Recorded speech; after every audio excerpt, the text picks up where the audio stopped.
My name is Janie Turnus with CUCougars.com, and this is your Cougar Press Pass.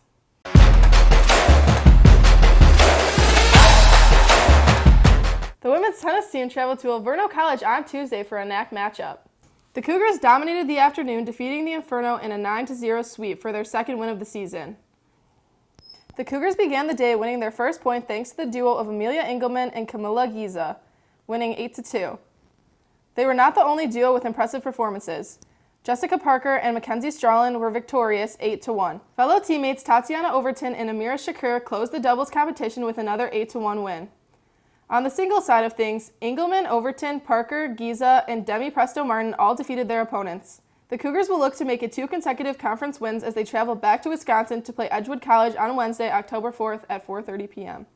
Celebrating the first home game of homecoming week, the men's soccer team played IIT.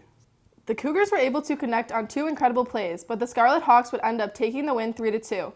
Brandon Arias had a lights-out day on offense as he shot in his first 2 goals of the season.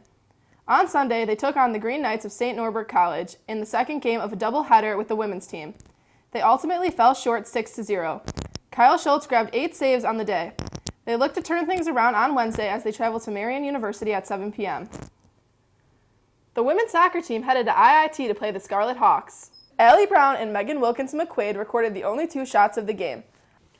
On Sunday, they took on St. Norbert College and fell 1-0 due to a last-minute Green Knight goal. Melika Kenworthy and Lucia Falone both recorded shots on goal. They will be back in action on Wednesday at 3 p.m. against Marian University in the first mental health awareness game of the week. The women's volleyball team played the Benedictine University Eagles on Thursday. After being locked in for 5 straight sets, the Cougars clawed their way past the Eagles with a final score 3-2. Grace Haywood was a force both at the net and on defense as she supplied a season high of 22 kills and a career high of 27 digs. Right behind her was Acacia Brown and Lily Hunt, who both secured career highs of 14 and 11 kills respectively. They attempted to carry their steam over into conference play, but ultimately fell short to St. Norbert College 3-0. Grace Haywood continued to be the Cougars' leading attacker, totaling 7 kills. Isabel Vernango recorded 16 assists on the day. The Cougars returned to Geisman Gymnasium for conference play this Thursday, October 5th against Edgewood College at 7 p.m. This game will also be part of the Student Athlete Mental Health Week. Following Thursday's matchup, they host MSOE on Saturday at 12 p.m. for Senior Day. The men and women's cross-country team headed to Wisconsin Lutheran College for the Warrior Invitational last week. There were some notable runners in the race, but the men ended up scoring 11 out of 14 teams. The highest scorer of the day was Mauricio Zoljateca, who placed 33rd with a time of 28:38. This time was just 20 seconds shy of his 8K personal record that he solidified at the North Central Invitational a couple of weeks ago.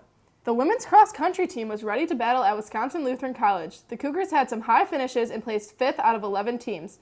Finishing in the top 20 was Ariel Martinez, who finished 14th with a time of 26:04. The Cougars will head back downstate to battle in the Bradley Pink Classic against some Division I talent on October 13th. The football team hosted Concordia University, Wisconsin on Saturday for homecoming.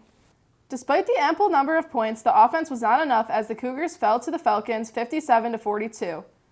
Within the first minute of the game, Gavin Dace intercepted a pass and took it 40 yards to the end zone. Jacob Redmond made his first start of his career as quarterback.